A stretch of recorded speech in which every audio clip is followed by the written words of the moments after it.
Hello everyone, कैसे हैं आप?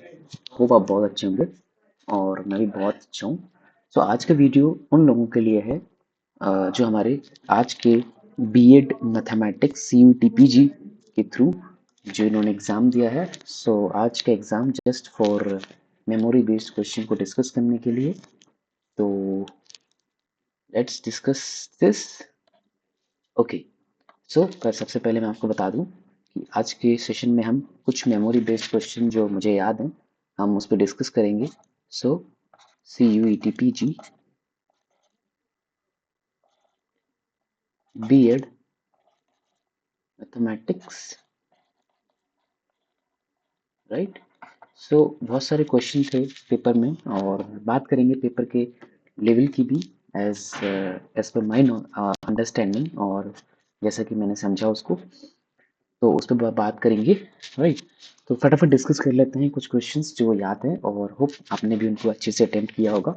चेक करते हैं कि कौन सा क्वेश्चन किस तरीके से क्वेश्चन आए हुए थे। तो सीक्वेंस तो मुझे नहीं याद है कि बीएड के मैथमेटिक्स सीयूटी पीजी एंट्रेंस में कैसे क्वेश्चन आए थे, बट या सीक्वेंस वाइज नहीं, हम क्वेश्चन वाइज चलने वाले हैं।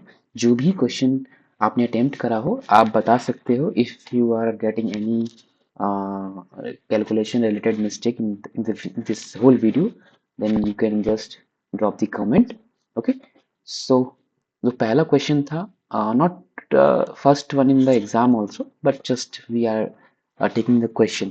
So हमें given था an expression y is equal to under root of a to the power of root x, right?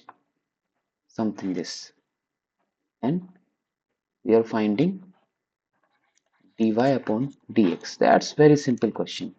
This kind of question asked in the exam. So I hope इसमें चार option थे, तो आपने कौन सा option tick किया है? मेरे जो एग्जाम था उसमें मोस्ट प्रोबेबली फोर्थ ऑप्शन था, जो कि शायद उसका ऑप्शन था 1/4 times root of e to the power of root x log e base a divided by x। ये इसका आंसर था और आपने जो भी लगाया हो तो उसको चेक कर लेते हैं फटाफट से। तो यहाँ पे जो गिवन एक्सप्रेशन है वो है हमें इस तरह से y is equal to root of a to the power root of x। So basically clear है ये कि यहाँ पे चेन रूल लगने वाला है और a to the power a might be some constant, so we are going to differentiate with this. So d by dx of this of d by dx a to the power root of x, can I write this to the power 1/2 so that we can use the formula of m to the power n. So firstly we are going to apply that formula, some expression to the power n. So the power will come with multiply a to the power of root x to the power 1/2 minus 1। पहले हमने ये वाला formula लगाया, इसको थोड़ा सा simplify किया तो ये हो गया आपका 1/2 a to the power root of x, sorry. Okay, तो अभी इसको सिंप्लीफाई करने से पहले हमें क्या करना पड़ेगा? इसको सिंप्लीफाई करने से पहले हमें इस पे चेन रूल भी तो लगाना पड़ेगा शायद साथ में ही, राइट। तो इस पे हम चेन रूल लगा रहे हैं। ओके, तो चेन रूल लगाते हैं। जब हम इस पे चेन रूल लगाएंगे तो क्या होगा?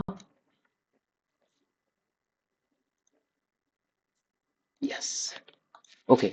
इस पे चेन रूल लगाए तो सबसे पहले तो 1/2 and this expression to the power 1/2 minus 1 multiplied by, so I'm writing in the bracket. Okay, just give me 1 minute. Okay, perfect. Okay, inside the bracket मैं लिख रहा हूँ, मैं और एक स्टेप लिख देता हूँ आपके लिए, क्योंकि हमें चेन रूल लगाना है। तो D by D X of A to the power of root X, इस पे भी लगेगा डी बाई डी एक्स। ये होल चीज आपके ब्रैकेट में आ जाएगी, ठीक है। द नेक्स्ट स्टेप 1/2 ऑफ, तो थोड़ा नीचे कर लेता है, 1/2 ऑफ, इसको थोड़ा सिंप्लीफाई जब करेंगे तो ये हो जाएगा a to the power root x to the power of minus half. And इसको साइमल्टेनियसली जब करते हैं तो कैसे होगा? क्योंकि a to the power some x, some root x, जब इस पे आप डी बाई डी एक्स लगाओगे तो चेन रूल से क्या होता है इसका फॉर्मूला हो जाएगा आपका e to the power x same into log of e base a. This is the formula, right? So I'm going to apply this formula here.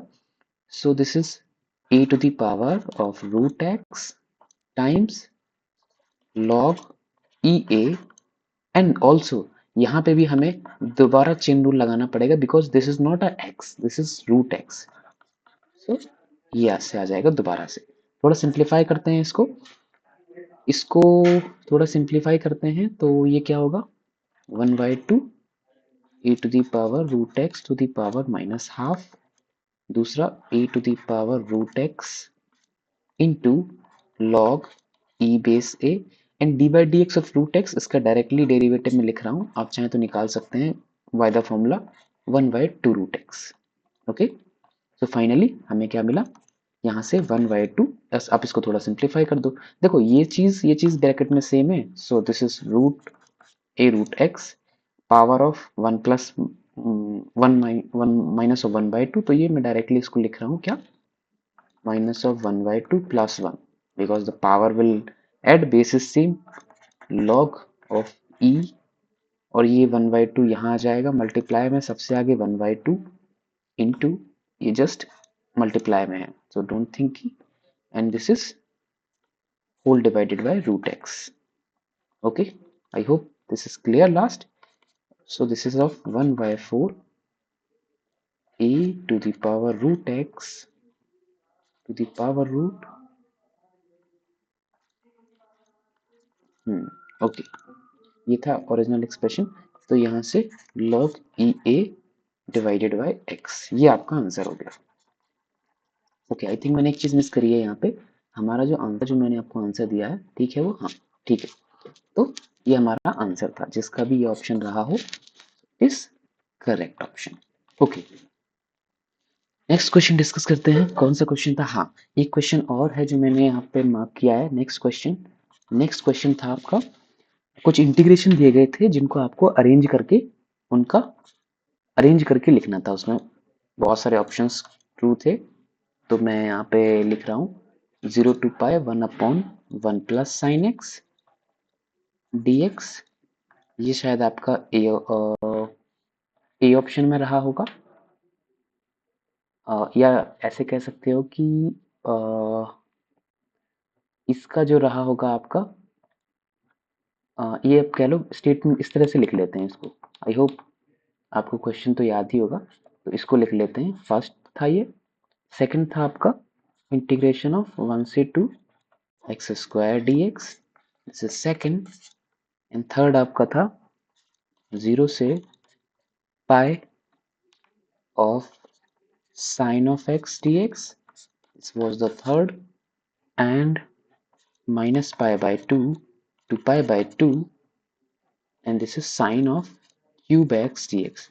बहुत आसान सा इंटीग्रेशन आपसे पूछा गया था, और जो कि बेसिक 11th-12th लेवल का ही है, और इजीली आप इसको कर सकते हैं।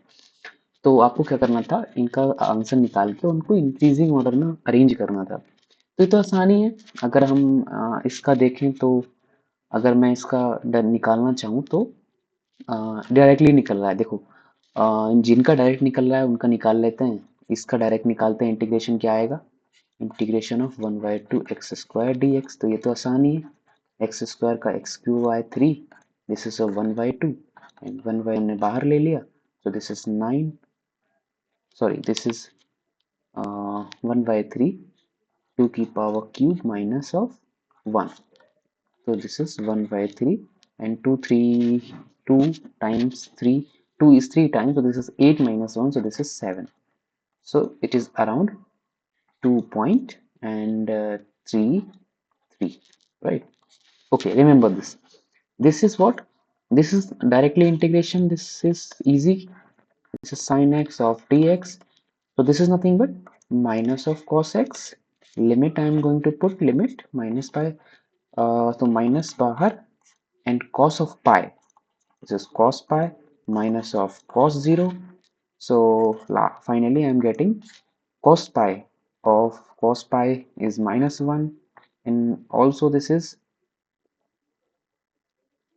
this is cos 0, this is also -1, so this is -1, and this is -2, so this is +2. Hope this is clear. And this about this fourth option. This fourth option is you can directly can say the integration is nothing but 0, because when you will get the expression minus a to a limit and any function fx dx is 0 if and only if, sorry, if you can say this is 0 if fx is odd function. So you can see the sine cube x is also an odd function. When you put f of minus x, you will get minus of fx. So this answer is directly 0. So fourth option का answer 0, third option का answer 2, second option का answer 2.33. हाँ, first option का answer क्या होगा अगर आप लोग इसको बता सकते हैं? Integration 0 to pi 1 upon 1 plus sin x.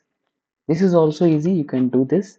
The first option, it was a little bit uh, I was not in direct answer for this, so I constructed something in this question. I hope आपने भी किया होगा. तो ये मुझसे directly तो नहीं हो रहा था, क्योंकि आप इसको इंटीग्रेट करने जाओगे तो इसका इंटीग्रेशन कैसे डायरेक्टली होगा, तो ये थोड़ा सा मुझे कंफ्यूजिंग लग रहा था. तो मैंने इसके लिए क्या किया था, क्योंकि हम जानते हैं कि साइन और कॉस में अगर हमें कुछ नोमिनेटर डिनोमिनेटर पता है, देन हम कुछ कर सकते हैं इस टाइप के क्वेश्चंस में. तो हम क्या करेंगे, 1 अपॉन 1 प्लस साइन एक्स, इसमें आप इसके कॉन्जुगेट इस तरह से मल्टीप्लाई कर दीजिए. कॉन्जुगेट नहीं कहेंगे, बट जस्ट फॉर एक्सप्रेशन को आसान बनाने के लिए 0 टू पाई डी एक्स.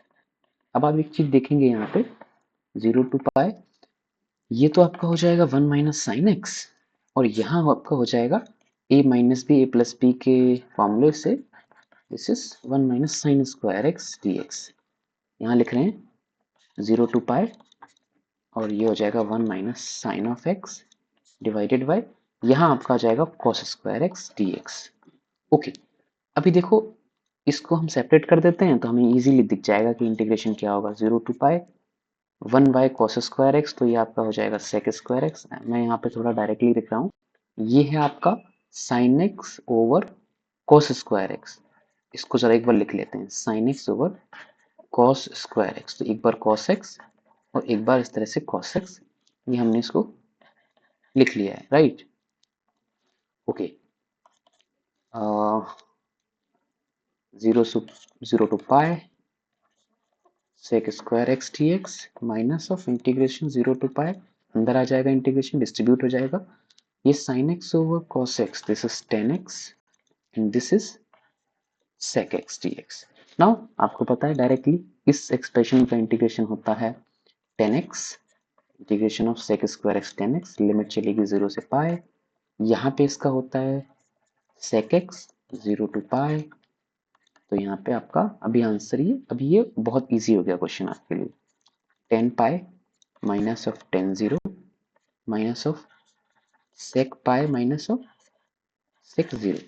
अभी tan पाई कितना होता है, आप ऐसे कर लो, तो tan pi plus 0, so this is tan 0 means 0 and tan 0 is also 0, right, minus sec 0 plus pi. sec 0 plus pi जा रहा है आपका, sec pi plus 0 आपका कहाँ जाएगा, sec pi plus 0 आपका थर्ड क्वाड्रेंट में जाएगा, तो वहां पे आपका sec नेगेटिव होता है और sec 0 1 होता है, so this is 1 and this is again 1, तो sec 0 minus 1, right. I hope ये इंटीग्रेशन सही हो, अगर कोई गड़बड़ है तो बता सकते हो. Okay, so this is 0 minus of this is also cancel out, so this is finally 0. Okay, तो अभी अगर हमें इनके इंटीग्रेशन पता है तो हम इनको ऑर्डर में अरेंज कर देंगे, है ना. तो ऐसे अरेंज कर सकते हैं क्या, इसका आंसर 0 है, मैं यहाँ लिख लेता हूँ, है ना. तो फर्स्ट पहले, फिर आपका आएगा कौन सा, अच्छा ये दोनों 0 आ रहे हैं. आई थिंक मैं यहाँ पे कोई कैलकुलेशन मिस्टेक कर रहा हूँ क्या. 10x 0 to pi 10 pi 10 pi plus 0, so pi पे no change, so 10 0 होता है आपका 0 and again 10 0 sec pi plus 0, तो sec 0, अच्छा okay, this will minus right, या I am doing a mistake here, this is -1, correct. तो फिर यहाँ से ये आपका आएगा, यहाँ आपका आएगा -2 ब्रैकेट के अंदर, तो ये 2 हो जाएगा राइट। तो इसका आंसर 0 नहीं आएगा बल्कि 2 आएगा राइट। ओके, तो यहाँ पे भी 2 आ रहा है लेकिन थर्ड ऑप्शन में भी 2 आंसर आ रहा है, तो थर्ड ऑप्शन को भी एक बार चेक कर लेते हैं जरा कितना आएगा। हम्म cos ऑफ 5, यहाँ माइनस बाहर निकाला, cos पाई होता है आपका -1, माइनस ऑफ cos 0 भी 1, तो ये -2 एंड -2, दिस इज +2। जो भी है, इस टाइप के इंटीग्रेशन अगर आपने करे होंगे, और हो सकता है आपकी मैं कोई चीज़ इसमें मिस कर रहा हूँ, या तो लिमिट मैंने कुछ अलग ले रखी हो जो एग्जाम में नहीं थी, तो इस वजह से यहाँ प्रॉब्लम आ रही है, बट इसी तरह से सिंपल सिंपल इंटीग्रेशन पूछे गए थे, ठीक है। ओके, अगला क्वेश्चन बहुत आसान सा क्वेश्चन था। क्वेश्चन क्या था, e to the power m tan inverse x is equal to y, इस टाइप से गिवन था, और हमें फोर्थ ऑप्शन दिए गए थे जो कि भारी भारी से ऑप्शन थे, जिसका एक ऑप्शन तो मैं लिख देता हूँ यहाँ पे, इस टाइप से ऑप्शन थे 1 plus x square Y N plus 1 plus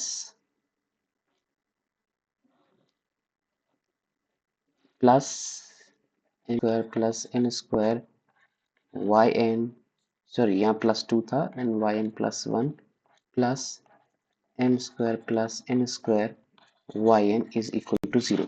इस तरह से सारे ऑप्शंस थे, यहाँ प्लस माइनस करके ऑप्शंस चेंज थे। आपका क्या आंसर आ रहा था, जस्ट आपको आइडेंटिफाई करना था कि कौन सा आंसर आपका होगा।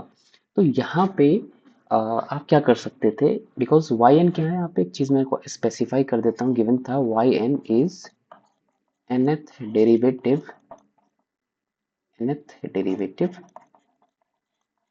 of y with respect to x, right, n order derivative.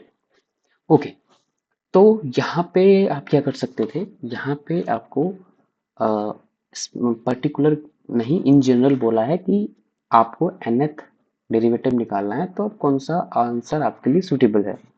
तो यहाँ पे आप वैल्यू डाल के कर सकते थे, इनको अगर आप 0 डालते इजीली, तो आप यहाँ से निकालते y0 y1 y2, right. y0 means no derivative, zero order derivative मतलब कोई डेरिवेटिव नहीं, y का y ही रहने देते, y1 यानी कि dy upon dx, first order derivative निकालना था आपको, तो फर्स्ट ऑर्डर डेरिवेटिव इसका आप निकाल सकते थे, e to the power m tan inverse x times, तो e to the power x का तो e to the power x, यहाँ से चेन रूल लगेगा, तो मैं डायरेक्टली चेन रूल लगा रहा हूँ m, और d by D X of tan inverse, तो 1 upon 1 plus x square, and ये इतना ही था, कि और भी कुछ था इसके अंदर, हाँ ओके। यहाँ से y1 निकालते, फिर आपको निकाला था y2, और y2 में थोड़ा सा आपको करनी थी मेहनत, और इसी क्वेश्चन में यही ट्विस्ट था कि आप y2 निकालते और जस्ट वैल्यू प्लग करते, आपको आंसर मिल जाता, है ना। y2 कैसे निकाला होगा आपने, यहाँ से हम m को बाहर ले रहे हैं, यहाँ पे इसको सेपरेटली एक बार अच्छे से लिख लेते हैं, right, m times e to the power m tan inverse x divided by 1 upon 1 plus x square, इस पे फर्स्ट अपॉन सेकंड जब लगाएंगे तो यहाँ आएगा नॉमिनेटर में 1 upon X square, D by D X of this, so E to the power m times tan inverse x, and यहाँ पे आपका आएगा m tan इनवर्स x का हो जाएगा 1 upon 1 plus x square, again minus आएगा, and इसको लिखेंगे e to the power m tan inverse x, ऊपर वाला function into D by D X of this 1 plus x square, so this is 2x, and पूरा divide में 1 plus x square का whole square, Okay, so this was my y2. Okay, this is also a quick long expression, ये थोड़ा सा लंबा expression है, but अगर आपने ये निकाल दिया तो देन आपका आंसर आ जाएगा। अभी इसको ऐसे ही करा था। ओके, इसको करते हैं जरा फटाफट। और देखो ये तो यहाँ से सिंप्लीफाई हो ही रहा है, तो m बचा क्या है यहाँ पे, e to the power m tan inverse x, and m को यहाँ बाहर लिख लेते हैं, minus of 2x e to the power m tan inverse x। Okay, this is divided by 1 plus x square का whole square, right. Okay, I think एक चीज मैंने मिस कर दी, यहाँ पे एक्स स्क्वायर रहा होगा, right. Okay, and may be यहाँ पे जो रहा होगा ऑप्शन में, शायद यहाँ पे होगा 1 प्लस एक्स स्क्वायर। एग्जैक्टली मुझे याद नहीं है, बट एक्सप्रेशन इसका कुछ इस तरह से ही रहा होगा, क्योंकि इसको सिंप्लीफाई होकर जीरो आना है, आप भी जानते हैं कि इसी तरह का रहा होगा। जस्ट आप प्लग वैल्यू प्लग कर दीजिए यहाँ पे, तो आपको पता लग जाएगा कि कैसा, किस किस चीज को कौन सा प्लस लेना चाहिए या माइनस लेना चाहिए। तो जब आप प्लग करेंगे 1 प्लस एक्स स्क्वायर, और y2 की जगह जब आप ये वैल्यू पुट करेंगे यहाँ y2, अभी यहाँ क्या आना चाहिए, वही ट्विस्ट था, वही पूछा गया था हर एक ऑप्शन में मैच करके। 1 प्लस एक्स स्क्वायर, आपने y1 निकाल लिया है, y1 प्लग करिए। यहाँ पे क्या चूज करना था वो आपसे पूछा गया था क्वेश्चन में। यहाँ था एम स्क्वायर, और एन स्क्वायर तो जीरो हो गया था, तो एम स्क्वायर आ जाएगा और y आ जाएगा जीरो। आप चेक कर लीजिए, आपका जो आंसर इसका मिलेगा वो ऐसा मिलेगा, 1 plus x square y2 minus of 1 plus x square 1 minus m square. मैं इसको इन जनरल ही आपको बता देता हूँ, है ना।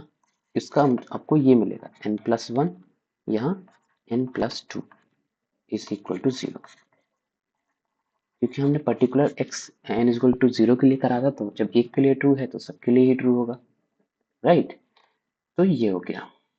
ओके, कोई और क्वेश्चन डिस्कस करते हैं। हाँ, एक क्वेश्चन और था, इक्वेशन निकालना था हमें नॉर्मल का। To find equation of normal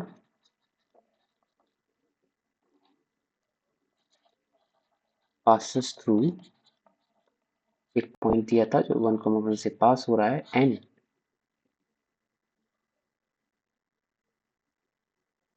और किसको टच कर रहा था, एक कर्व था y plus x square is equal to something, शायद 2, 3, 5 इस तरह से कुछ। तो इक्वेशन ऑफ नॉर्मल निकालनी थी, तो आपको पता है क्या होता है equation of normal, y minus y one, this ये फॉर्मूला होता है, विथ यहाँ पे स्लोप होती है किसकी, नॉर्मल की स्लोप होती है, तो यहाँ पे फॉर्मूला होता है minus d x upon d y y x minus x one. तो यहाँ से आप डायरेक्टली फॉर्मूला निकालेंगे, तो ये फॉर्मूला आप यूज करके डायरेक्ट आप निकाल सकते हैं। इसका आंसर शायद था x minus y is equal to zero. इसको फटाफट चेक कर लेते हैं। तो यहाँ से इसको जरा जब हम अरेंज करेंगे तो ये आएगा minus of x square plus three. यहाँ से आप इसका y डैश निकालेंगे तो यहाँ पे आएगा -2x, right. And -2, I think यहाँ पे जो इक्वेशन थी वो क्योंकि इसकी स्लोप -1 आ रही थी, राइट। ओके, इसकी स्लोप -1 आ रही थी, -1 आ रही थी, तो इसका मतलब क्या था कि यहाँ पे आपका रहा होगा एक्स रहा होगा, राइट। इस वजह से ये हुआ होगा आपका या तो इस तरह से होगा एक्स स्क्वायर बाई टू, तो यहाँ पे जैसे two x x square by two रहा होगा, तो 2x upon two Y dash आपका आया होगा, बिकॉज ये आपको निकालना था कहाँ पे, 1,1 पे, तो आप x को 1 डालेंगे और 2 से 2 कट ही रहा है, तो यहाँ -1 आ जाएगा। तो ये तो हो गई थी आपकी स्लोप, राइट। जब आप इसको, बिकॉज ये आपका डी वाई डी एक्स था, राइट, यहाँ पे लिख देते हैं इसको एक बार, डी वाई डी एक्स -1 था।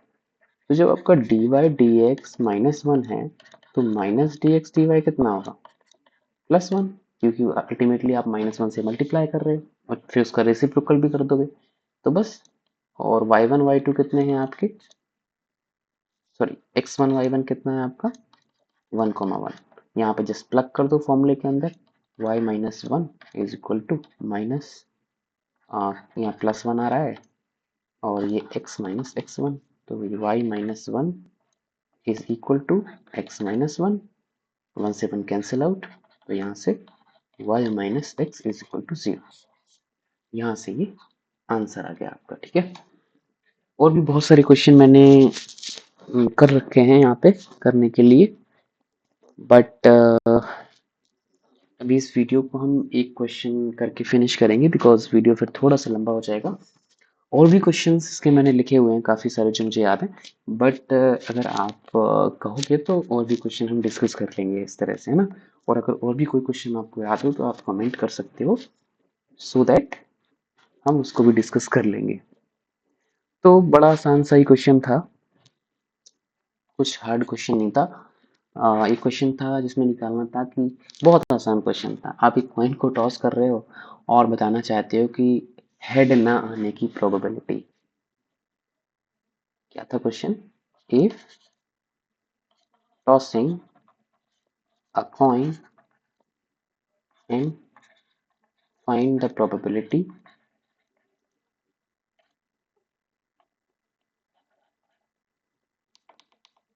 Find the probability of not appearing head. तो आसान था, जब आप कॉइन को टॉस करते हो तो आपका जो टोटल स्पेस आता है, सैंपल स्पेस, उसमें हेड आएगा या तो टेल आएगा, राइट। तो अगर मैं जस्ट यहाँ से भी डायरेक्ट निकाल सकते हो, इसका आंसर 1/2 आएगा, आपको ही पता है, क्योंकि टोटल ऑब्जर्वेशन तो 2 हैं और फेवरेबल जो आउटकम है वो, नंबर ऑफ फेवरेबल आउटकम आप यहाँ पे आपका 1 है जहाँ पे।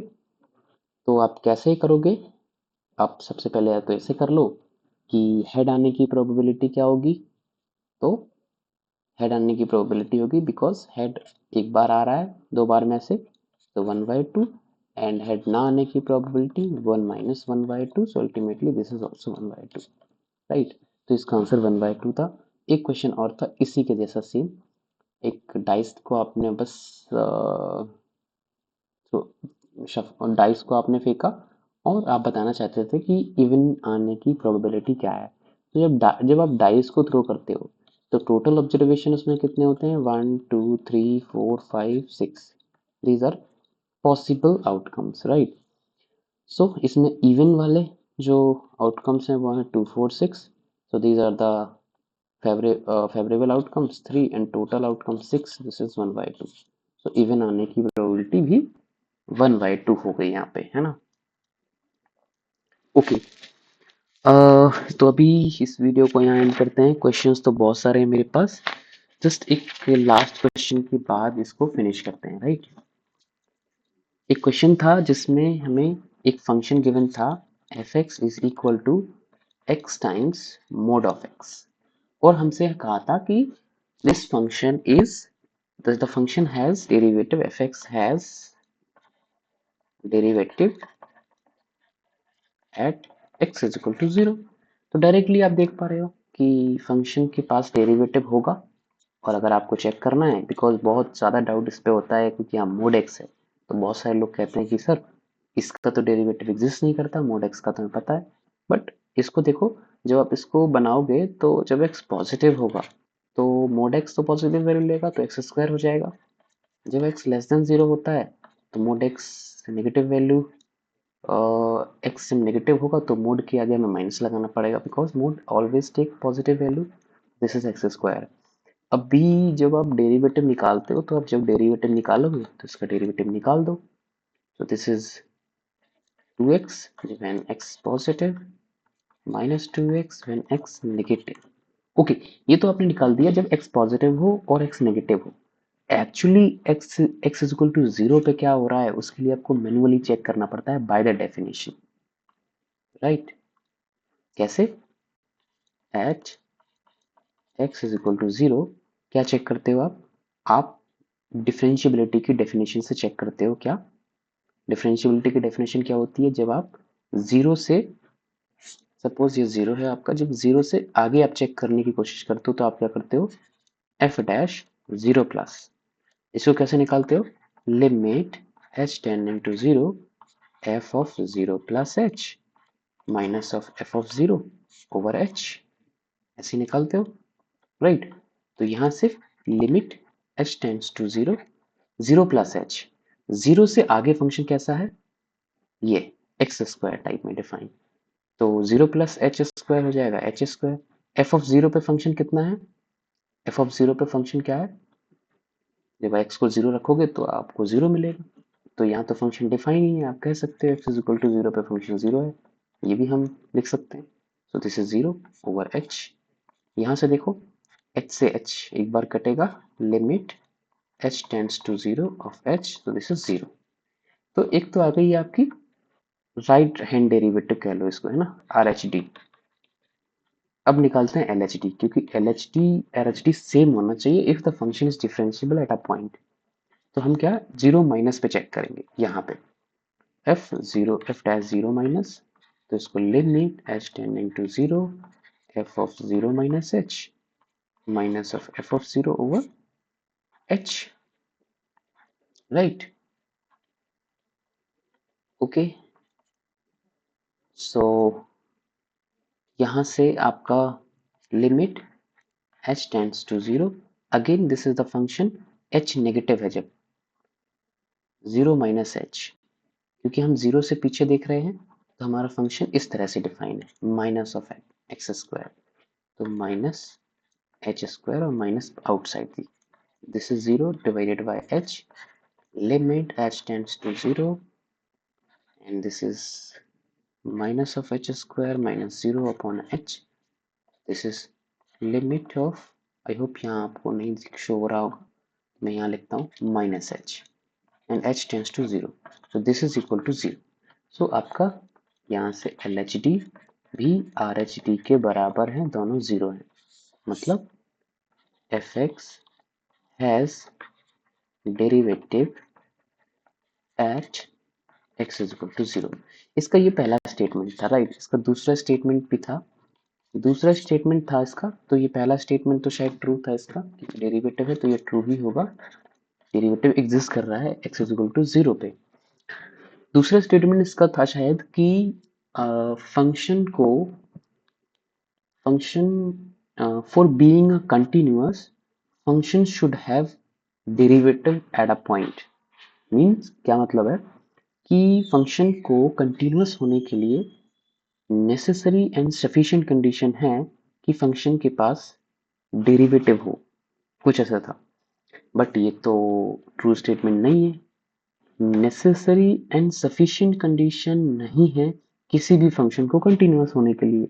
हाँ, सफिशिएंट कह सकते हो, this is sufficient condition if this is happening function is continuous but not necessary, because there exists some functions still they are continuous but not differentiable, they have not derivative actually, but still they are continuous, so that statement was false। I am not writing the whole statement here, this was false। अब जो भी आपने option tick किया हो आप देख लीजिए। तो ये था हमारे आज के डिस्कशन। तो क्वेश्चन बहुत सारे मैंने लिखे हैं बट सारे क्वेश्चन को डिस्कस करने का एज आई टोल्ड कि टाइम नहीं है हमारे पास, बट अगर आप कहेंगे then we will discuss more problems, right? बहुत सारे प्रॉब्लम्स हमारे पास हैं, तो आपके पास अगर कोई क्वेश्चन है जो मैंने डिस्कस नहीं किया है तो आप कमेंट कर सकते हैं, और अगर कोई क्वेश्चन का आंसर किसी कैलकुलेशन मिस्टेक, कोई error, so just drop a message, drop a comment so that we can discuss more things about this. Okay, thank you so much. Bye bye, take care.